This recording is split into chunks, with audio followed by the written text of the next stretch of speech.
The requirements for the manipulation started with environment awareness, in which the system has to detect the obstacles such as tables or anything that's in the way and create a new path for the robot to move around to avoid these obstacles. Second was grasping, where the robot has to lift an object and then move the arm back to a default position, and then finally placing, in which the robot has to move the object that it has grasped over the specified surface and place it back. Um, for this test, the components were modified to create a function that specifically showed all of these requirements. So first, the component brings up the required libraries, dependencies, etc., and starts with a message saying you can start planning, and then connects to the gripper commander, whole body, and arm commander. It then starts to execute and moves the arm to neutral and opens the gripper, as you've just seen. And then the spatial awareness component is then called. After the collision-free motion plan is created, then it moves towards the target location of the object, and then begins to grasp it. It then moves back to a neutral position while holding the targeted objects.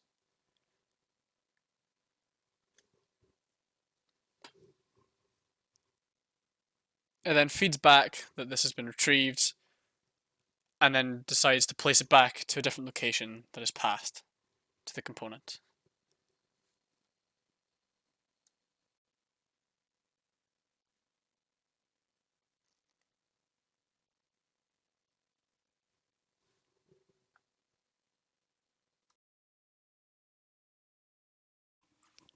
The text-to-speech component is expected to output speech that has been taken from a text file that simulates something like a request or a greeting. So for this, we publish the text that we want to be spoken to the TTS underscore input, which is stored in the HRI folder. As you can see here, it's published as a message. We just, for an example, just publish straight Oak here. is strong and also gives shade. Usually this would be done by the BDI agent, which will publish to this itself. And for these examples, we just use some random phrases with a variety to show that they can speak anything that is requested to. Cats and dogs each hate the other.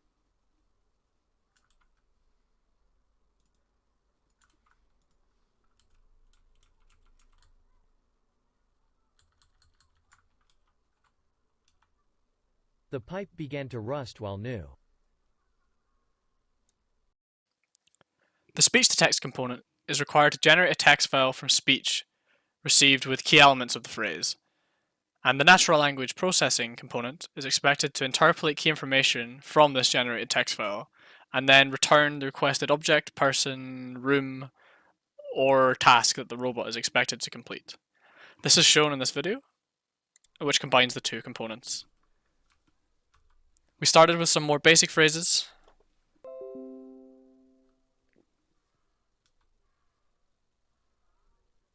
Can you get me a can of Coke, please? Simply just asking for the robot to grab a can of Coke. It then returns that the action is to fetch and the object is a can of Coke. Can you fetch me a bottle of water? This just shows that it does understand different ways of the phrase being worded. So it understands fetch, get, and understands different objects. Can you grab an apple from the kitchen, please? And the same with grab, and it also knows whereabouts if asked to grab the object from. So it can return the kitchen. Grab me some milk. Even though it didn't quite pick up the grab correctly, it still knows to fetch the object milk. Can you guide the deli man to the kitchen, please? This is because it understands that the object is milk and understands it's supposed to fetch it. Sometimes the speech to text doesn't work quite as intended, as you can see here, and if it's really unable to understand spaCy, we'll just return null as the action. Can you get the plumber and take him to the bathroom?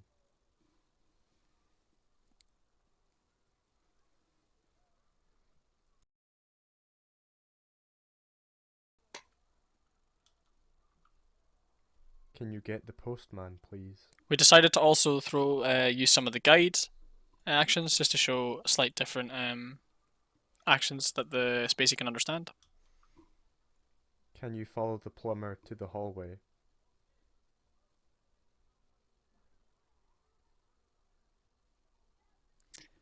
It gets slightly confused here because it misinterprets follow as find the.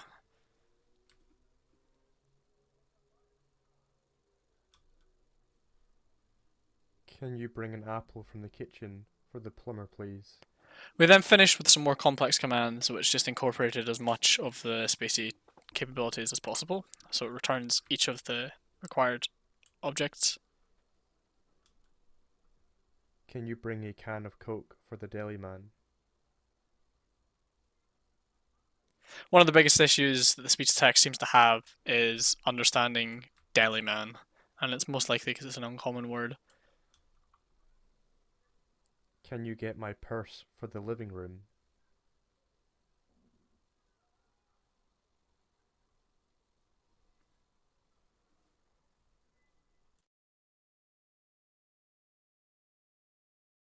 This is the mapping demonstration using computer vision and navigation.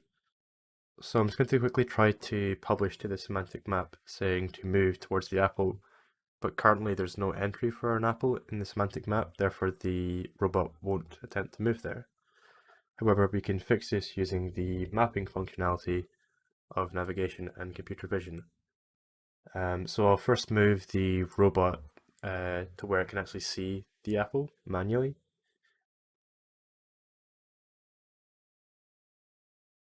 And then once that's done, I'll go back into the terminals and I'll just run the computer vision mapping components.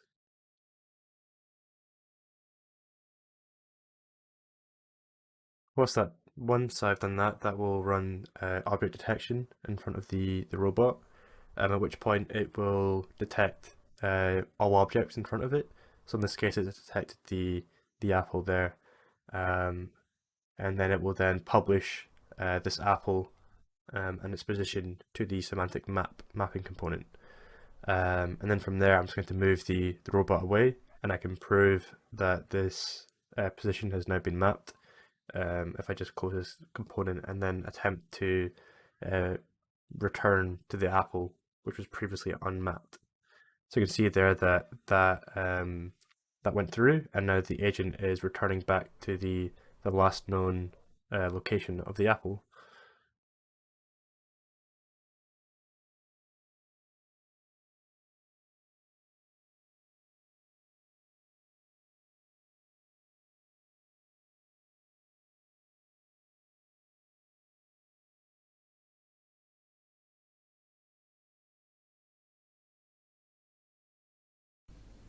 The navigation component is expected to move the robot between each waypoint and return to the base position.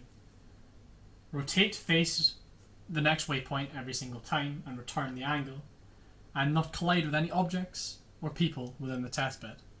So this example is being run at 2x speed, and it shows the robot moving towards Granny Annie, which is the model in this case, the human model in this case, and the bookshelf. So it shows the map of how the robot plans where it needs to move to face the bookshelf and then to move towards Granny Annie. You can see here, visualize the semantic map.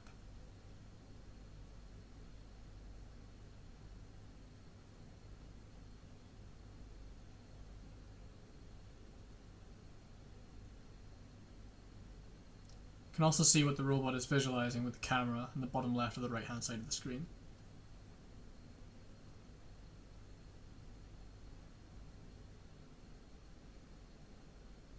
Once it reaches Granny Annie, it then turns to go back to where it came from.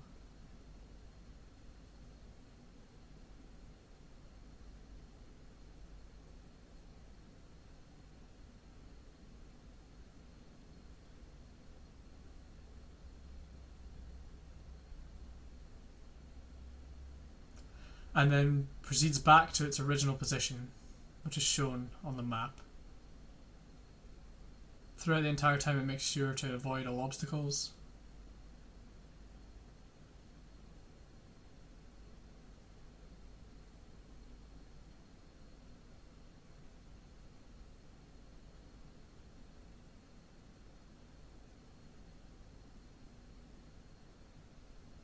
proceeds back to the bench where it would, in practice, place an apple or something similar.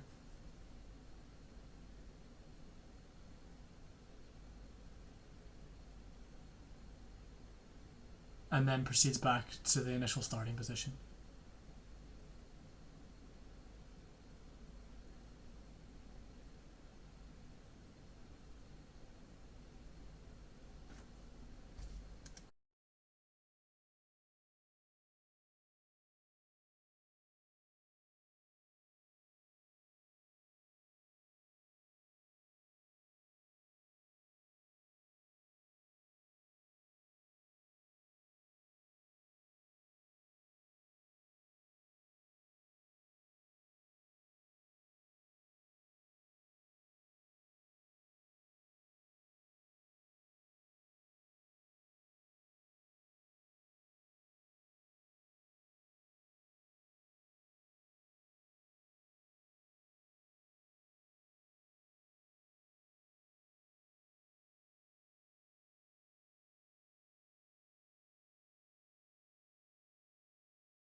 For the person detection, a character model is set in front of the robot sensors, and through the terminal the command can be run to detect a person. It can be seen here in Arvis that the system is able to detect a person, producing a bounding box around them, and also use the localization to detect a 3D position, which can be seen using the purple point in the center of their body.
For the object detection, a table is placed in front of the robot with various objects to be placed on it. In this case, we're using a sports ball, an apple, and a cup. It can be seen that when running the command, the robot is able to identify what is on the table in front. This can also be seen in the ARVAs, where it will draw a bounding box and attach the label alongside what object it has detected.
To locate the object in a 3D space, a similar setup is used to that to identify the object. A table is placed in front of the robot's view, and in the terminal window, the command is ran to search for the specific item. When it has been found, it will return the 3D coordinates of the object in the terminal window. To view the object's position, it can also be seen in the ARVAs window.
So this is the visiting my home task, where the robot will just simply navigate between three waypoints.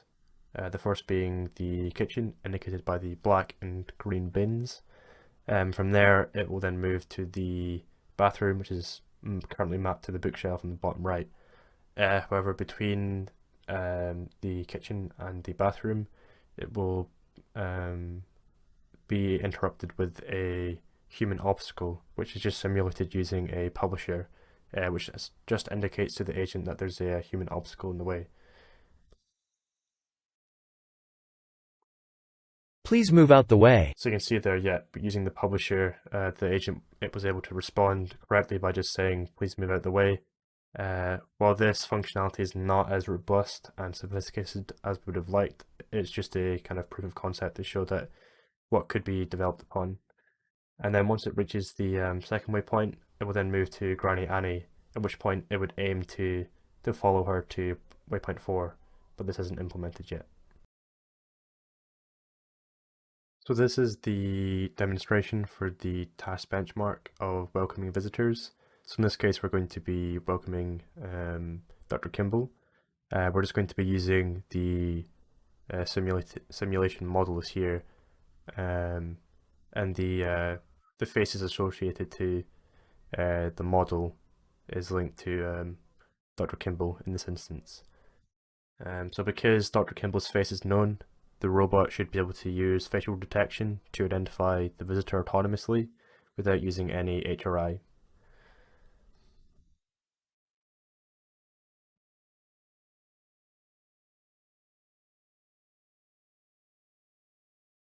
Hello, Dr. Kimball. Please follow me. So now the robot will aim to guide Dr. Kimball towards Granny Annie. Since it's a simulation, Granny or Dr. Kimball will just stay put.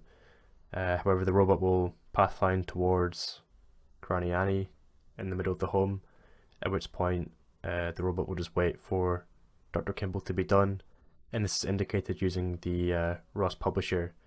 As currently there's no component to detect once the visitor has finished their tasks. Please follow me. And like before, once the visitor is done, the robot will then aim to guide the visitor back towards the exit and then wait for them to leave, and then would shut the door, but due to there not being a door there and a lack of door functionality, once the agent reaches the doorway, the plan finishes, completing the task benchmark.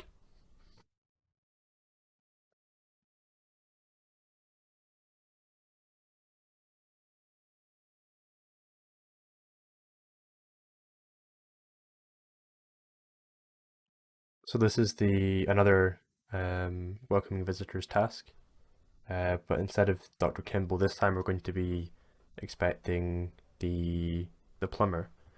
Now this is a different test case because the plumber's face is actually going to be unknown. So as a result, the facial detection component should return that the person's unrecognized, and so we'll use human-robot interaction to identify who's visiting and the purpose of their visit. Sorry, I don't know you. Who are you? Hi there, HSR. I'm the plumber. Hello, plumber. Can you please tell me where you would like to visit? I am only permitted to let you access the kitchen or bathroom. Can I visit the bathroom, please? Please follow me. Just using HRI, I was currently able to identify that it was the plumber and that they want to visit the bathroom. The bathroom in this case is just the bookshelf.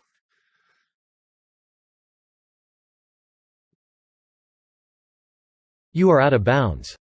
So again, using a publisher, we can indicate when the visitor goes out of bounds. Because we don't have any real human tracking functionality enabled just yet, we just use that publisher there to kind of simulate that. At which point the robot will protest. Please follow me. They'll protest by saying you are out of bounds.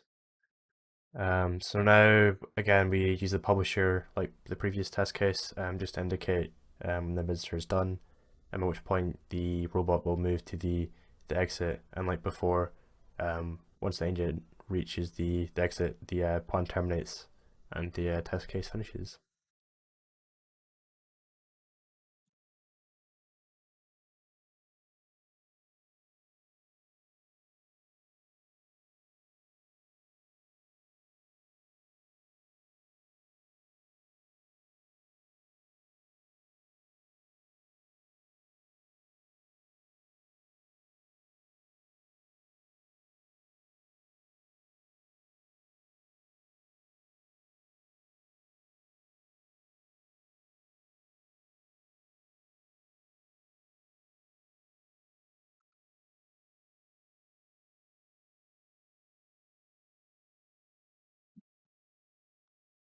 This is the task benchmark for catering to Granny Annie's comfort.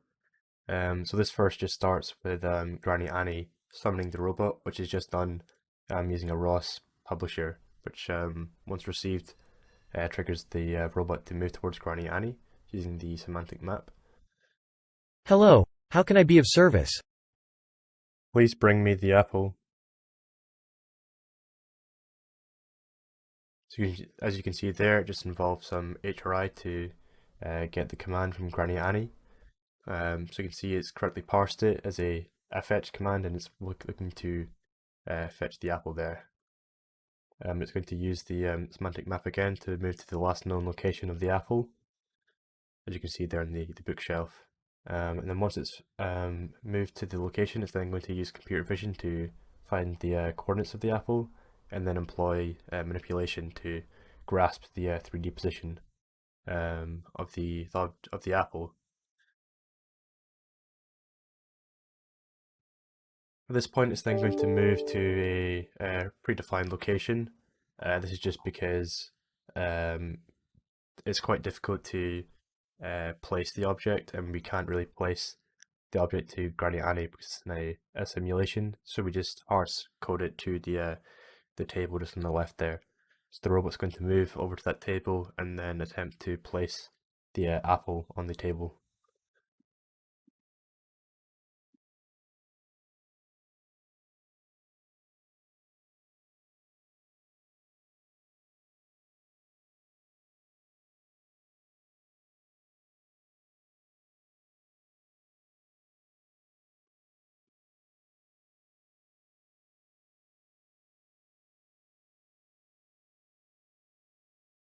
Yep, so now it's reached the table, it's then going to use the placing procedure to place the apple on the table, at which point the plan terminates as the robot has completed Granny Annie's request.